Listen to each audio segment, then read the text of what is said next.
Sa taong 2072, ang pagbabago ng klima ay sumira sa karamihan ng mga halaman sa planeta at ginawang halos hindi na matirahan ang mundo. Isang korporasyon na kilala bilang UT ang bumuo ng isang bagong tahanan para sa sangkatauhan na ginagaya ang mga natural na proseso sa mundo, gayunpaman iilan lamang sa mga napili ang pinapayagang mabuhay dito. At ang mga natitirang mamamayan sa mundo ay kailangang harapin ang maruming hangin. Ang pinuno nito na si Sullivan ay nagtatrabaho sa paggawa sa Mars at bagong mundo sa pamamagitan ng pagpapalaki ng genetically modified na mga halaman. Sinabi niya sa isang grupo ng mga reporter ang tungkol sa lahat ng kanyang mga plano at nagpayahayag na malapit na ang grand opening sa Mars Colony. Tinawag siya ng isa sa mga mamamahayag dahil ang mga proyekto nga na ito ay nakakatulong lamang sa mga piling mayayamang tao at bukod pa dyan ang napakadaming debris na naiwan nito sa kalawakan, at ang mga manggagawa sa kalawakan na kilala bilang mga space sweeper ay kailangang ipagsapalaran ang kanilang buhay upang linisin iyon at ibenta sa napakaliit na halaga. Si Sullivan ay umamin na ang kanyang mga plano ay hindi perpekto at pumayag na makipag-usap ng pribado sa mga reporter. Sa mundo naman si Theo ay desperado na mahanap ang kanyang anak na babae at sinubukang bayaran ang mga awtoridad ng kaunting bigas na naiwan niya, para makita niya ang pinakahuling bangkay na dumating sa morgue doon na madalas na niyang ginagawa. Ngunit muli ay false alarm ito. Kinabukasan isang malaking piraso ng debris ang bumagsak sa isang satellite malapit sa Solar Battery Charging Area. Isang grupo ng mga space sweeper ang nagmamadaling kunin ito kasama ng kanilang mga spaceship ngunit bigla silang naantala sa pagdating ng isa pang spaceship na kilala bilang Victory. Nagmamadaling tumayo si Android Bob sa ibabaw ng spaceship at naghagis ng isang spear na may lubad na magdudugtong sa piraso ng mga debris. Naging tagumpay ito dahilan para habulin sila ng iba pang mga space sweeper. Si Tiger ang nagmamaniobra sa makinarya ng spaceship upang tumakbo ito ng mabilis at maayos. At nang may nakalapit na sa kanila ay gumamit ng braso ng Victory ship itong si Captain Zhang upang itulak sila palayo. Pagkatapos ang piloto na si Taeho naman ay gagawa ng isang mapanganib na galaw sa paligid ng mga solar panel at lumipad sa masikip na espasyo upang makatakas ng walang pagkakataong masundan ito, dahilan upang halos bumagsak ang mga ito sa residential area ngunit ang buntot ng Victory ay tumama sa isang antena. Pagkatapos nito ay pumasok sila sa isang pabrika na kung saan ay isang waste management satellite. Dito nga ay ibinenta nila lahat ng mga materyales na kanilang nakalap ngunit napakababa ng bayad sa kanila mula dito. At higit pa dyan ay kailangan nilang bayaran ang antena at mga kaukulang buwis, sa huli ay nagkaroon pa sila ng utang. Si Taeho ay nag-react ng masama at ang clerk ay nagbanta sa kanya ng isang kutsilyo upang kumalma siya. Sa isang TV show lumabas ang isang balita na isang android na tinawag na Dorothy na sinasabing ninakaw sa UT. 2 araw na ang nakakalipas ng kilalang ekstremitistang grupo na Black Fox. Mukhang inosente ang babaeng android na ito pero sandata talaga siya. Kaya sinasabing kapag nakita ito ng isang sibilyan ay dapat tumawag sila ng security imbes na lumapit sa kanya. Gayunpaman si Taeho ay hindi masyadong pinansin pa ang balita at umalis na lamang. Sa gabing iyon ay mataas ang tensyon sa Victory Crew dahil sa kanilang sitwasyon na pagkakautang. Si Bobs naman ay inilagay ang kanyang pera sa isang kahon at nagsabi na siya lamang ang nag-iisa na nagpakita ng pagtitipid. Ang kanyang pangarap ay makakuha ng isang mas mahusay na katawan na may sintetikong balat. Maya-maya ay umalis ang grupo para magtrabaho sa debris na kinuha nila. Lumalabas na isa pala itong sirang ship. Medyo maayos pa din ang kondisyon nito kung isa sa alang-alang na ito ay nagmula sa isang lugar na puno ng mga nanobot na kumakain ng metal. Nagulat sila nang makita si Dorothy at dinala nila ito agad sa Victory ship. Hindi naman maiwasan ni Taeho na maalala ang sarili niyang anak na babae kapag tumitingin siya kay Dorothy. Sa sandaling iyon ay isang balita muli ang lumabas tungkol sa nawawalang android. Natakot ang mga crew nang marinig nila na siya ay isang sandata. Mabilis na tumakbo papalayo ang mga crew ng si Taeho ay lumabas muli upang subukang itali siya ngunit sa sandaling kumilos siya ay natakot ito at nagtago sa likod ng ilang metal. Sa sandaling iyon ay napansin niyang may dalang bag ang babae kaya kinuha niya ito at dinala sa kanyang silid upang suriin ang nilalaman nito. Mayroong isang numero na may maraming mga hindi nasagot na tawag sa isang taong nagngangalang Dr. Kang. Nagpasya ang crew na lumipad patungo sa isa sa mga residential district para sa mga hindi mamamayan. Si Dorothy ay nanatili sa ship at gumamit ng kapangyarihan. Nagawa nitong buhayin ang isang patay na halaman. Sa isang bar ay napag-usapan ng grupo kung ano ang gagawin. Sinubukan ni Tiger na tumawag ng pulis ngunit naiwan lamang ito sa paghihintay. Si Taeho ay nakaisip na maaari silang kumita ng malaki sa pamamagitan ng pagbebenta kay Dorothy sa Black Fox at nang may napagkasundoan na lahat ay naglabas si Taeho ng isang makina na nakakapangit ng boses, kaagad nilang tinawagan si Dr. Kang at pinakita sa kanya ang isang video ni Dorothy. At humihingi ng 2 milyon kapalit ng dalaga, agad namang pumayag na magbayad si Dr. Kang at nagpasya ng kanilang pagkikitaan. Kaagad nagbihis ang grupo ngunit isang alerto ang tumunog sa computer na nagpapakita ng mga pulis na darating. Ipinaliwanag ng pulis na ang kanyang istasyon ay nakatanggap ng tawag mula sa ship at napansin nito si Tiger na kumukumpas sa isang tao sa likod ng pinto. Habang may hawak na taser ay pumasok ang officer sa silid upang maghanap ng anumang kainahinala ngunit si Dorothy ay palihim na lumibot. Si Taeho ay kumuha ng kaunting ipon ni Bob at inilagay sa kamay ng opisyal. Nagawa namang i-record ni Bob ang pangyayaring ito. Kaya tinakot ni Jiang na isusumbong siya hanggang sa umalis na lamang ang officer. Note muli ng grupo ang kanilang disguise at pumunta sa isang club sa commercial district para sa palitan, habang pinapanatili ni Tiger na ligtas si Dorothy sa isang bag. Pumasok na si Tae-hoo para makipagkita kay Kang nang sinurpresa siya mula sa likuran at tiningnan kung may dala itong mga armas. Bago sinabihang lumipat siya, sa isang balkonaheng malapit ay ilang gwardya na ang naghanda para barilin si Tae-hoo. Ang dalawa nga ay nagpalitan at inabot ni Kang ang lolita na may pera. Ngunit nang buksan niya ang bag ni Tae-hoo ay natuklasan nila wala na dito si Dorothy. Ang bata ay naglakad-lakad sa gitna ng mga nagsasayawan nang biglang nagulat ang lahat nang mapansin ang isang bata. Sa sandaling iyon ang kagamitan ng lahat ay nagsimulang magpakita ng nawawalang larawan ni Dorothy at sila ay humakbang pabalik sa takot, nagpaputok ang mga guard at kinaladkad siya palabas. Ngunit nagawa ni Tae-hoo na maligtas ito sa tamang oras. Nasira naman ng mga putok ang DJ booth at naganap ang kaguluhan at Tiger ay patuloy na naghahanap ng labasan ay napansin sila ng isang gwardya at pinaputukan sila. Gayunpaman ang kapangyarihan ni Dorothy ay lumikha ng isang kalasag na tumunaw ng mga bala ng gwardya, patuloy pa rin sa pagbaril ang mga gwardiya hanggang sa mawalan na ng bala ang mga ito. Ngunit nagawa pa din makatakas ng grupo. Kasama si Dorothy, dahil sa pinsala ng Victory Ship ay dapat silang manatili muna sa pabrika, pagkatapos silang pag-alitan dahil sa pagkabigo ay sinira ni Jiang ang telepono ni Dorothy dahil sa palagay niya ay nasubaybayan sila ng mga gwardya dahil dito. Nag-save naman ang numero ni Kang si Tae-hoo upang makontak nila ito. Samantala si Sullivan ay nakikipag-usap kasama ang kanyang pangkat ng mga siyentipiko tungkol sa mga nanobot sa Mars na sumusubok na magtayo ng mga halaman at maging ng karagatan. May nagdala sa kanya ng goggles ni Dorothy mula sa club at patuloy siyang nakatitig sa mga ito habang pinapagalitan niya ang kanyang team, na nagsasabing dapat silang makahanap ng ebidensya na wala ng pag-asa sa mundo. Ang kanyang mga ugat ay naging itim habang siya ay nanginginig sa sakit. Sa ibang pagkakataon si Dorothy ay humiram ng gunting at ginamit ang mga ito upang putulin ang mga kamatis na tumubo sa halaman. Humanga si Tae-hoo at isinama niya si Dorothy upang ibenta ang mga ito sa ibang mga space sweeper para kumita ng kaunting pera. Pagkatapos ay si Bobs naman ang nakatakda na bantayan si Dorothy at naghati sa make-up. Habang nag-uusap sila ay iniskan ni Bobs itong si Dorothy at nalaman ang kanyang sekreto, ngunit binago ng babae ang paksa upang magtanong tungkol kay Tae-hoo. Sinabi naman ni Bobs na si Tae-hoo ay isang batang sundalo at halos buong buhay niya ay wala siyang alam kundi karahasan. Isang araw sa isa nilang misyon ay pinatay ng kanyang grupo ang isang ina at natagpuan niya ang isang sanggol sa mga bisig ng patay na katawan. Sa halip na ipadala ito sa mundo ay inuwi ito ni Tae-hoo at tinuring na isang totoong anak. Nalaman din ito na ang pagsabog na kanilang nilikha ay nagdulot ng pagkabingi sa sagol. Sinisingan nitong si Tae-hoo ang kanyang sarili at dito na din nagsimula na hindi na nito magawa pang manakit ng sinuman. Di din nagtagal ay tinanggal si Tae-hoo ng UT sa kanyang trabaho. Pagkatapos nito ay napunta si Tae-hoo sa isang mahirap na kapitbahayan. Isang gabi habang nagsisikap si Tae-hoo na kumita ng pera, ang kanyang anak na babae ay naligaw. Nang biglang may ilang mga space debris na bumagsak sa kapitbahayan na pumatay sa libu-libong mga tao. Sa gitna ng kaguluhan ay hindi mahanap ni Tae-hoo ang kanyang anak na babae at kanyang nasaksihan kung paano lumipad ang bahagi ng kanilang lugar patungo sa kalawakan. Nang maglaon ay ipinaliwanag ng mga awtoridad na mayroon silang mga 3 taon upang mahanap ang mga bangkay. Pagkatapos nito ay imposible nang makita pa ito dahil ang mga labi ay masyadong malayo. At hanggang ngayon nga ay hinahanap pa din ito ni Tae-hoo kaya ito nagpas siya na maging space sweepers. Naputol ang kwento ni Bob nang makita siya ng ilang ahente ng korte kasama si Dorothy. Sa sandaling iyon nagsimulang tumunog ang telepono ng Victory at sinubukan ni Tae-hoo na sagutin ito ngunit pinigilan siya ng ahente ng korte. Desperado talaga si Tae-hoo na sagutin ito kaya itinulak niya ang lalaki palayo at nagawang makuha ang tawag kung saan siya ay sumang-ayon sa isang bagong pagpupulong kay Kang. Sa kasamaang palad isang notice na nagpahayag na pag-aari na ng bangko ang Victory dahil sa utang ng grupo. Sa pribado ay umamin si Tiger na ayaw na niyang ibenta si Dorothy dahil natatakot siya sa maaring gawin nila sa kanya. Ngunit kailangan ni Tae-hoo ng pera para mahanap ang kanyang anak at kailangan ng crew na maibalik ang Victory sa kanila. Pumunta naman si Dorothy sa banyo at sinundan siya ng isang lalaki sa loob. Nang biglang may narinig na sumigaw ang crew, dito ay napagtanto nila na kinidnap si Dorothy.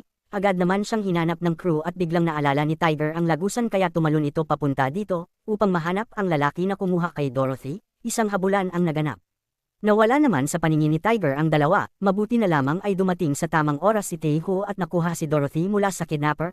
Pagkatapos ay naglabas ang lalaki ng isang patalim. Mabilis siyang naibagsak ni Tae-hoo gamit ang isang teknik na natutunan nito sa military. Sa kasamaang palad ay hindi nag-iisa ang lalaki at mas maraming kriminal pa ang lumabas ng sabay-sabay. Bigla namang dumating si Tiger na galit at binugbog silang lahat sa loob lamang ng ilang minuto. Dumating din si Jiang at binuksan ang mukha ng pinuno at natuklasan na ito ay ang clerk na kadalasang bumibili ng kanilang mga debris. Habang si Sullivan ay nakikipagpulong sa isang reporter na sumita sa kanya, si Sullivan ay nagpapaliwanag na hindi niya pinipili ang mga mamamayan ayon sa kanilang katayuan sa ekonomiya. ang kanyang sistema ay nagpapatakbo ng DNA test para piliin ang mga taong may pinakamahusay na mga gene. Sinabi ng reporter na ang UTS ay sinisira ang ekonomiya ng mundo at lumilikha ng masyadong maraming basura sa kalawakan at pinapabilis ang pagsira nito. Habang nagiging creepy naman itong si Sullivan at nagpaliwanag na nakita nitong mamatay ang lahat ng tao sa kanilang sitio kabilang ang kanyang pamilya nung bata pa ito, nangako siya sa kanyang sarili na gagawin niya ang lahat para mapabuti ang humanity. Maya-maya pa ay dumating ang gwardiya nitong may dalang miyembro ng Black Fox at nilagay ito sa sahig. Sinabi ni Sullivan sa reporter na gagawin niya itong mamamayan kung babarilan niya ang Black Fox. Gagawin na sana ito ng reporter pagkatapos ng ilang pag-aalinlangan ngunit nakita ni Sullivan na isa itong patunay na ang lalaki ay basura at pinatay siya habang ang kanyang balat ay nagbabago ng kulay.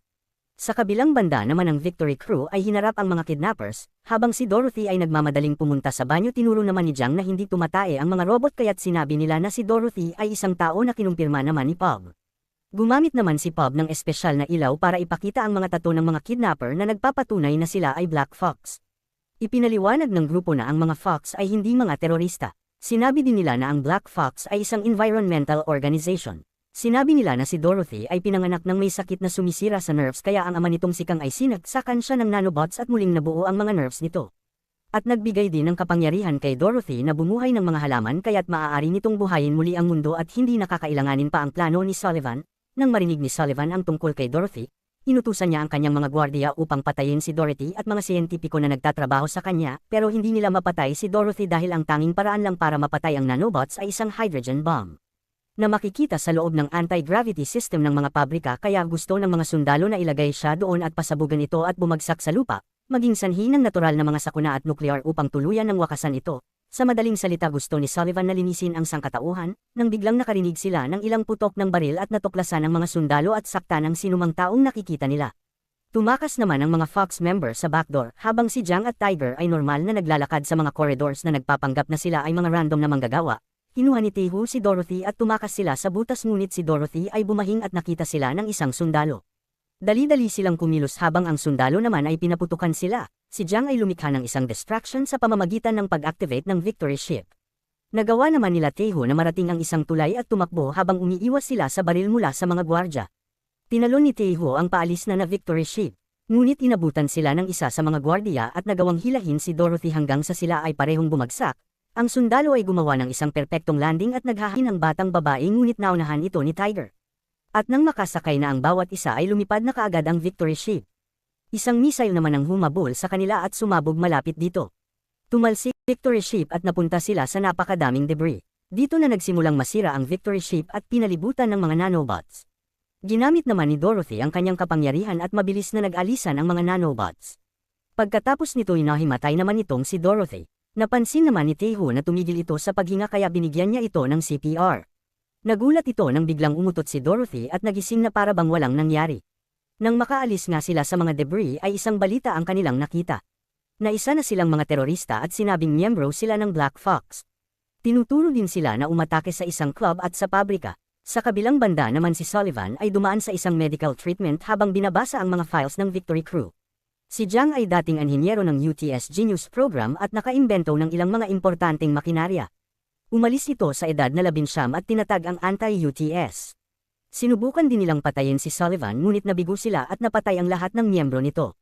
Si Tiger naman ay dating miyembro ng mafia sa Earth na tumakas dahil sa nasentensyahan ito ng kamatayan at may shoot-to-kill order. Si Taeho naman ay dating commander ng Space Guard at mga pinakaunang sundalo ni Sullivan. Maya-maya pa ay nakatanggap sila ng mensahe mula sa Black Fox at nakikipagkita sa isang lumang kolonya. Nang makita nga ni Dorothy ang ama ay napatakbo ito. May napansin naman na kakaiba si Jiang. Napapalibutan nga sila ng mga EMP explosive. At nang ma-activate ito ay kaagad nasira ang lahat ng system ng kanilang sasakyan kasama si Bob, biglang pumasok ang mga sundalo at nagpaputok ng baril bago kunin si Dorothy. Sinubukan naman itong pigilan ng grupo ngunit lahat sila ay napabagsak. Naaresto naman ang tatlo habang pinagpapatay ang mga member ng Black Fox kasama si Kang. Dumating si Sullivan at kaagad kinuha ang bomba na nasa bibig ni Jiang na plano sana niyang pasabugan. Hindi nito pinatay ang tatlo bagkus ay sinabi pa ang kanyang mga plano sa grupo. Pagkatapos ay inihulog ang pera na bayad kay Dorothy, at inasar si Taeho dahil sa pagpulot nito na kanyang gagamitin sa paghahanap sa anak. Inutusan ni Sullivan ang kanyang sundalo na ilagay na si Dorothy sa factory at ibagsak ito sa Earth. After nito ay lumabas si Sullivan sa isang malaking hologram at sinabing handa ng tirahan ang Mars. Sa Victory ship naman ay kinukuha na ni Taeho ang kanyang parte sa pera. Pero ayaw dito ng iba dahil galing ito kay Sullivan.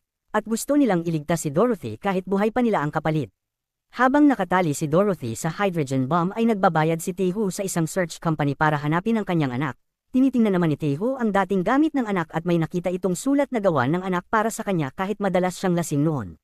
Naantig naman ang puso nito at kaagad itong bumalik sa grupo at pumayag na iligtas na si Dorothy. Kaagad umalis ang grupo at pinatakbo ni Taeho ang Victory ng napakabilis. Habang si Jang ay kinuha ang kanyang lumang baril at lumabas, pinaputukan nito ang mga papalapit na sundalo. Lumabas din si Bob at pinagpapalo ang ilang spaceships pero nabali naman ang gamit nito kaya bumalik ito sa Victory. Nakiusap naman si Taeho kay Tiger na isagad ang kakayahan ng Victory papuntang Earth. Pero inatrust din agad ito ni Taeho. Ang ibang missile naman ay hindi gaanong mabilis kaya't sumabog papasok sa Earth. May natira namang mga ships na sumunod sa kanila pero nagawa pa din makapasok ng Victory sa factory. Nagmadali ang grupo at agad tinungo ang gravity chamber at niligtas si Dorothy. Tiningnan naman ni Jang ang bomba kung nasan at nakita nga na nasa loob ito. Kailangan nilang mailayo si Dorothy ng 5 kilometro para hindi ito tamaan ng shockwave at hindi masira ang nanobots nito. Ang kanilang pag-uusap ay naputol dahil sa pagdating ng isang sundalo. Kaagad napabagsak nito si Taeho at Jang. Si Tiger naman ay inutusan si Dorothy na tumakbo sa likod habang nilalabanan ni Bob ang sundalo. Natalo din agad si Bob. Binangga naman ito ni Tiger at nilock ang pinto sa likod nila. Ginawa ni Tiger ang lahat ngunit pati siya ay natalo nito. Naisip naman nitong si Tiger na buksan ang trangka dahilan para higupin sila. Sa pamamagitan naman ng palakol ay natalo niya ito at bumalik sa chamber. Paalis na sana ang grupo nang marinig nila na may paparating na mga drones. Kinausap naman ni Jang ang iba pang space sweepers at pinaliwanag ang plano ni Sullivan at humingi ng tulong. Mabilis namang pinalipad ni Jang ang Victory habang pinagbabaril nito ang mga drones na sumusunod. Nang makalabas sila ng factory ay nagulat sila nang makita ang iba pang space sweepers na nag-aantay. Sa tulong nga nila ay madami ng drones ang bumagsak at sumabog. Kaya nagawa nila Jang na makalayo dito at maligtas si Dorothy. Sa kabilang banda ay lumabas ang recording ni Sullivan sa balita kaya't nalaman na ng buong mundo ang katotohanan. Galit na sumakay si Sullivan sa kanyang ship at hinanap ang Victory. Agad na pinaputukan ni Sullivan ang Victory. Gumanti naman ng putok ang Victory habang pinapatakbo ito ni Taeho ng napakabilis. Ang sobrang pagyanig ay nagdulot ng pagkasira sa loob ng Victory. Ginamit ni Sullivan ang mechanical arm para tamaan ang Victory at nagpalipad naman kay Jang sa kalawakan. Inakyat ni Sullivan ang Victory pero pinigilan ito ni Bob ngunit nahati ito sa gitna. Ang sugatan na si Jang naman ay nagawang makakapit at naakyat ang booster system at agad itong inactivate. Na out of balance naman itong si Sullivan. Sa kasamaang palad ay di tumagal ang booster kaya't naabutan silang muli ni Sullivan. Tuluyan nang nasira ni Sullivan ang Victory ngunit nagulat ito nang may makitang bomba dito. Nailipat pala ng grupo ang bomba sa kanilang sasakyan bago makaalis sa factory at iwan si Dorothy sa ibang space sweepers bago sila lumipad. Dito nga ay nagawa nila ipain ang sarili nila kay Sullivan at iligtas ang lahat kahit nabuhay pa nila ang kapalit. Napatay ng pagsabog si Sullivan at ang Victory crew. Sa mga oras na ito ay ginamit ni Dorothy ang kanyang kapangyarihan at kinontrol ang nanobots na nagligtas sa crew ng Victory. Pagtapos nga nito ay humingi ng pasensya ang UTS ang nangakong bubuhayin muli ang Earth. Nababayaran na din ng maganda ang mga space sweepers bilang pasalamat sa kanilang kabayanihan. Nawala na din ang utang ng Victor crew, nakabili na din si Bob ng pangarap niyang katawan. Dinala naman ni Taeho si Dorothy sa search company at kinonekta sa lahat ng nanobots at naging daan para mahanap ang DNA ng kanyang anak. Nakausap ni Taeho ang imahe ng kanyang anak para magpaalam. Inampon ng grupo si Dorothy at namuhay ng payapa sa masaganang mundo. Salamat sa panunood.